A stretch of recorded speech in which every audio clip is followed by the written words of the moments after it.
One of the top questions that I've been getting recently is how has Hurricane Helene impacted the Greenville, South Carolina area, and what is expected to happen not only in our area but also with real estate values long term because of the impact of this hurricane.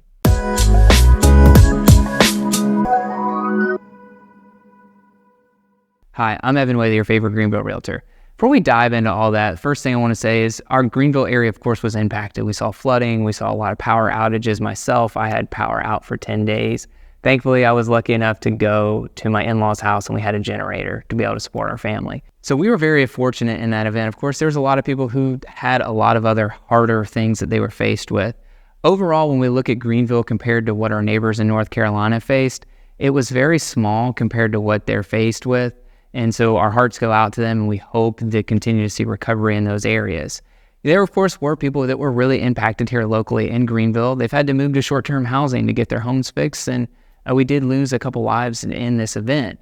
But overall, what we've seen here in Greenville is that Greenville's really bounced back and recovered after a couple weeks of cleaning up the damage, getting the power restored, getting the internet restored, and all the other things that we're used to for our everyday lives.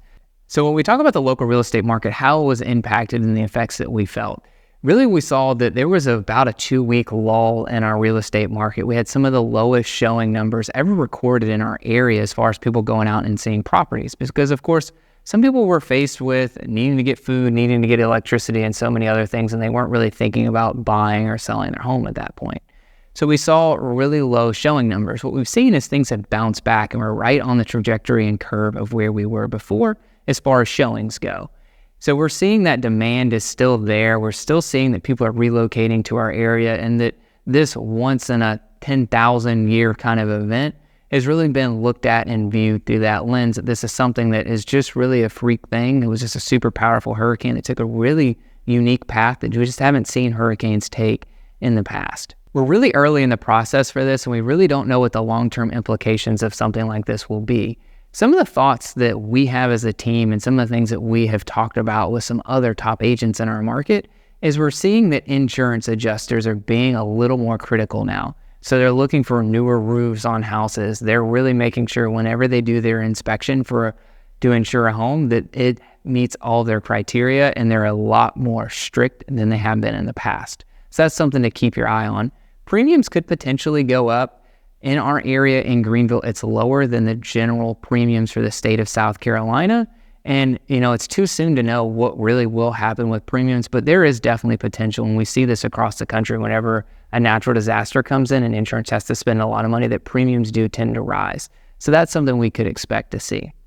As we're getting into an election cycle here, in general, real estate markets tend to see a little bit of a lull, and then they come back after we figure out who actually wins the election, whenever people get clarity on what the future looks like. Because whenever people feel a sense of instability, they tend to slow down with making any large purchases. So when you have those two things blended together, it's really hard to distinguish which of these two factors is contributing to the real estate market. But like I already mentioned, we're seeing showing figures go back to the level that we were at. We are still seeing homes sell in a pace within 60 days or so, and we're still seeing that people are receiving very close to their list price.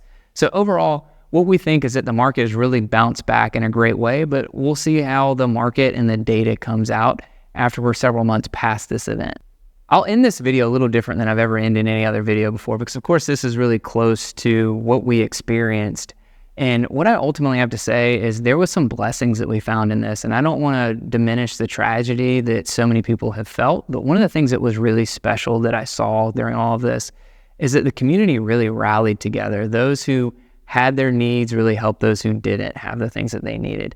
And Greenville really has gone to the border in North Carolina and really supported all the people in the North Carolina area. I've seen even in my local church, we've given several hours of time, and we've given a lot of money from donations. We've helped from food and water and so many other resources that they've needed. Of course, they still need a lot more, but it was really amazing and special to see, and it really showed the heart of this community and the community surrounding Greenville. What really makes this area so special, and why so many people are curious to know what's happened in the area and why so many people have thought about moving here. It really was just a special thing, and it really did kind of just bring back to light what is most important in life and what is so special and unique about this place.